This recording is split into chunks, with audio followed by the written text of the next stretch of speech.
Ibanga ry'Abayisilamu muri politike y'u Burundi kuva kuri Rwagasore gushika kuri Radjabu.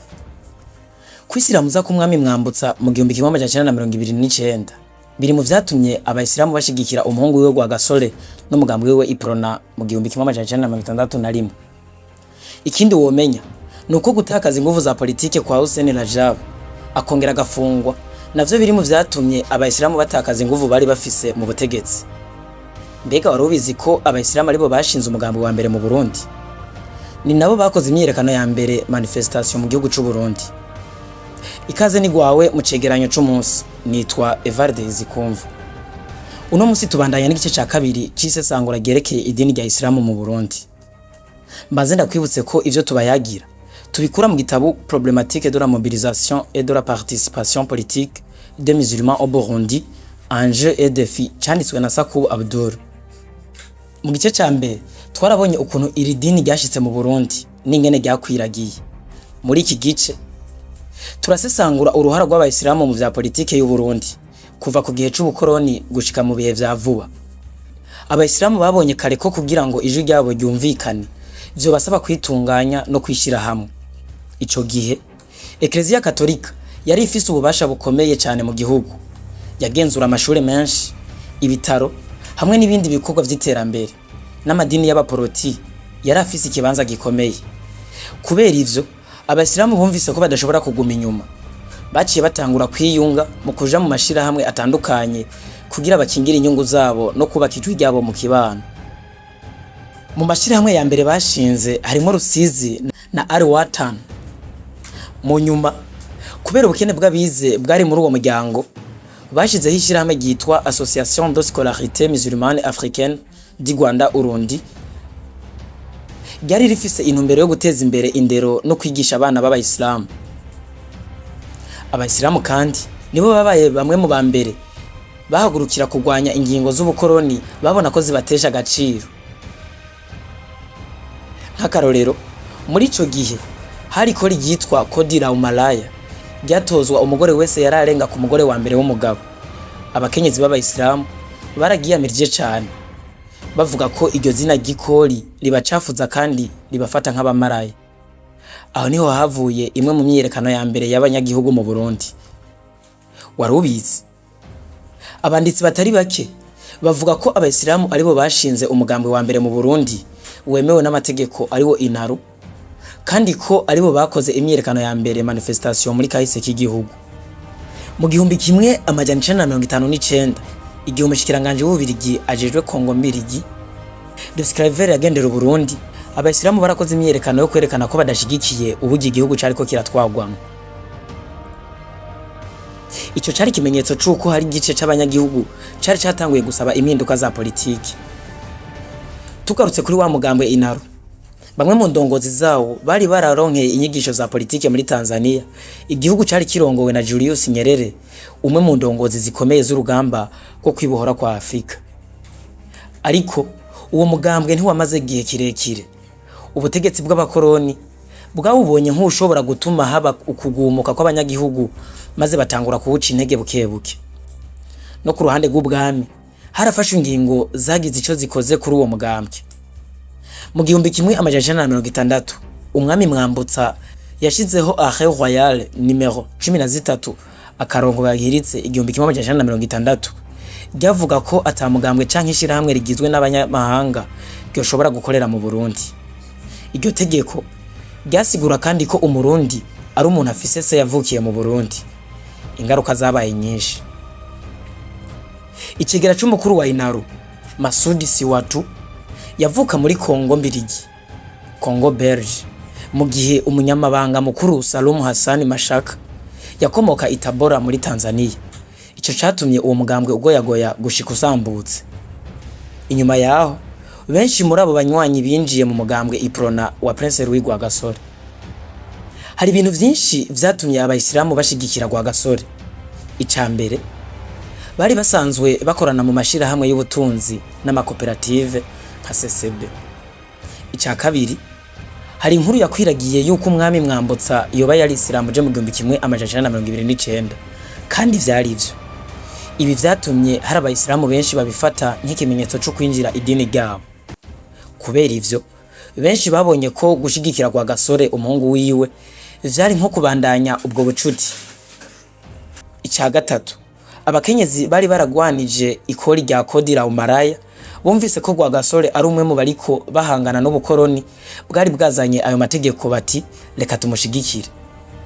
Ica kane, Rwagasore yashigikira ukwikukira kwihuse independence immediate. Ivyo navyo bikaba vyahura n'ivyifuzo vyabo bayisilamu. Ariko naho bashigikiye UPRONA, benshi muri bo ntibashoboye kugira uruhara runini mu matora. Itegeko ryasohoye kuwa 17 Myandagaro 1961 ryasaba uwushaka gutora kuba afise imyaka 18, uwitoza nawe akaba afise imyaka 21 kandi yarize amashure yisumbuye. Kubera ko amashure menshi yari mu minwe y'abamisiyonari katolika canke abaporoti, kandi akenshi ugasabwa kubanza kubatizwa kugira ngo wakirwe. Abayisilamu benshi ntibashoboye kuronka ayo mahirwe. Hari abanditsi bavuga ko inyuma y'intsinzi ya UPRONA uruhara rw'abayisilamu rwaciye rugenda rwibagirwa. Naho hari abayisilamu bamwe bashoboye gushika mu nzego z'ubuyobozi bw'umugambwe nka Saidi Juma bin Muhehe, harabumva ko uruhara rw'abayisilamu mu rugamba rwo gushikana igihugu ku bwigenge rutahawe agaciro gahagije kandi ko UPRONA yabaye intashima. Bagafatira nko kuba intwaro za UPRONA zakurikiye zitahaye agaciro iryo dini, aho ni nko kuri Micombero na Buyoya. Ariko kandi bakibutsa ko Jean Baptiste Bagaza ari we yashizeho ishirahamwe Komibu, eka mbere yubaka n'imigenderanire myiza n'ibihugu vy'abarabu cane cane Libya. Aho Muammar Gaddafi yagendeye Burundi akabuha n'imfashanyo ya bibliothèque centrale yo muri kaminuza y'u Burundi, centre culturel islamique yo muri quartier asiatique ifatanye n'umusigiti markaze n'ibindi. Ariko kandi bakibutsa ko Jean Baptiste Bagaza ari we yashizeho ishirahamwe Komibu, eka mbere yubaka n'imigenderanire myiza n'ibihugu vy'abarabu cane cane Libya.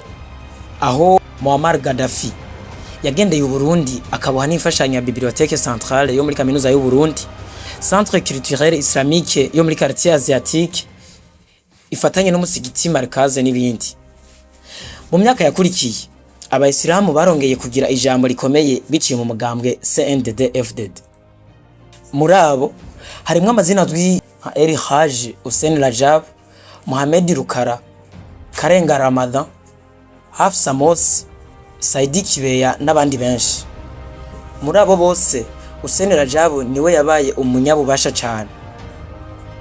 Abari kumwe nawe mu mugambwe bavuga ko yari afise ububasha bukomeye cyane ku buryo ico yavuze akenshi cashigwa mu ngiro. Umwanditsi Mark Manirakiza mu gitabo ciwe 50 ans d'indépendance 1962-2012 aravuga ukuntu Hussein Radjabu yigeze guha umukuru w'igihugu Domitien Ndayizeye imisi 3 gusa yo gukura umushikiranganje w'intwaro yo hagati Simon Nyandwi ku mabanga yiwe no kumusubiriza Joseph na Karutimana. Ategeka kandi President Ndayizeye gukombora buramatari wa Kayanza Edouard Nkurunziza. Muri uwo mwanya Hussein Radjabu yamenyesheje ko CNDD-FDD ihagaritse imigenderanire na leta. Undi muntu akomeye yari Mohamed Rukara. Abari muri CNDD-FDD kuva ikiri umuhari bavuga ko yagize uruhara runini mu gushigikira uwo muhari mu vy'ubutunzi no mu migenderanire mpuzamakungu. Mu gitabo Burundi Terre des Zéros non chanté, Hermenegilde Niyonzima ashika no kuvuga ko uruhara rwa Mohamed Rukara rwabaye ugwakamaro kanini mu rugamba rwa CNDD-FDD. Uyu kuva CNDD-FDD ikiri umuhari yawufashije mu vy'ubutunzi. Uyu munyabuyenzi yari asanzwe avuga icyarabu kubwo kuba mu bihugu vya Arabia Saudite, Oman no kuba yaratembereye isi cyane. Yarabafashije gose ku buryo Hermenegilde Niyonzima umwe mu banywanyi ba CNDD-FDD kuva ukiri umuhari avuga mu gitabo ciwe Burundi Terre des Zéros non chanté ko abarundi bakwiye gushimira Mohamed Rukara kuko yatabawe CNDD-FDD ntiyari gutsinda urugamba. Hermenegilde Niyonzima yongeye avuga ati ndoguriye twamugina. Mufti Rukara Mohamed ni umuntu abarundi bazokenera umunsi umwe gukengurukira cyane ku ruhara yagize mu gukorera igihugu. Ivyo yakoze vyari vy'agaciro kanini ku buryo nshobora kuvuga ko iyo Mufti Rukara atabaho uwo mugambwe washobora kuba warazimanganye ndugaye twamugina. Nkuko niyo nzima abandanya bivuga, uruhara rukomeye rwa mufti Rukara rwari urwo gukuraho icaha c'uko CNDD-FDD yari umugambwe ushingiye ku bwoko. Ivy'ubutegetsi bw'Ibujumbura bwahora bushira kuri uwo mugambwe. Avuga ko mufti Rukara yashoboye kwemeza Julius Nyerere ko ivyo bitari ukuri na kato. Yagize ati, ndugure twamugina, mufti Rukara yaragwanye gushika aho icaha c'uko CNDD-FDD wari umugambwe ushingiye ku bwoko kivaho burundu. Akongera ati, ndacibuka ingene umunsi umwe mufti Rukara yatumye umusaza Nyerere arira. Kuva uwo munsi Nyerere yagira ati, harabavuga ko CNDD ari umuhari ushingiye ku bwoko, ariko sivyo. Ndugaye twamugina. Ntidushobora kandi kwibagira Karenga Ramadan na Afsa Mose. Mu nyuma aba babiri baciye mu mwuga wo kumenyesha amakuru, bakorera RTNB na BBC. Mu nyuma baja mu mabanga akomeye ya leta, harimo no kuba abashikiranganje. Ariko ngo ibintu vyahavuye bihinduka. Abanditsi benshi bavuga ko ikibazo nyamukuru cyo kwigizwa inyuma kw'Abayisilamu catanguye igihe imigenderanire hagati ya Perezida Petero Nkurunziza na Hussein Radjabu yatangura kumera nabi. Abari hafi yabo bavuga ko habaye uguhiganwa kubasha hagati yabo. Mu 2008 Hussein Radjabu yaragirijwe gushaka gutembagaza ubutegetsi. Yakiriwe imyaka 13 yo gufungwa. Abashinga amateka benshi bamuyoboka nabo baratakaza ibibanza vyabo. Ico gihe ni naco bamwe mu Bayisilamu batangura kwimukira mu mugambwe IPD zigamibanga. Mu 2010 uwo mugambwe warerekanye inkomezi zawo cyane cyane muri komine ya Buyenzi, aho waronse amajwi menshi. Naho harabavuga ko IPD wari umugambwe wa Hussein Radjabu, abandi bavuga ko wari usanzwe uriho imbere y'amatati yiwe na CNDD-FDD. Ariko kuba warimo abantu benshi bamwegereye, vyatumye benshi bawufata nk'umugambwe wiwe. Umukuru wa IPD zigamibanga Z Feruz yari umunyamuyinga, inshuti yo mu miryango kwa Hussein Radjabu. Mu ndongozi zawo ukagira nko Mahwege Hassan yavukana na Hussein Radjabu. Naho biruko CNDD-FDD ni umwe mu migambwe yahaye ikibanza kinini Abayisilamu mu nzego z'ubuyobozi. Inyuma y'abatora ya 2005 mu buramatari bwariho ico gihe harimo Abayisilamu batatu: Selemani Mosi Igitega, Silvestre Abdallah Ndayizeye Ikarusi, Mohamed Feruzi Imuyinga. Muri leta naho harimo abashikiranganje babiri: Saidi Kibeya mu gisata c'indero, Karenga Ramadan mu gisata cyo kumenyesha amakuru. Uno munsi mu bagize leta y'u Burundi umuyisilamu n'umwe gusa, Hassan Kibeya, ajejwe ubudandaji, amahinguriro, amasoko nanga nguvu n'ingenzi. Mu ncamake, amateka y'Abayisilamu muri politike y'u Burundi yerekana urugendo rurerure rwuzuyemo ugushaka kugira ikibanza, guharanira uburenganzira bwabo, gushigikira imigambwe itandukanye no kugira uruhara mu butegetsi.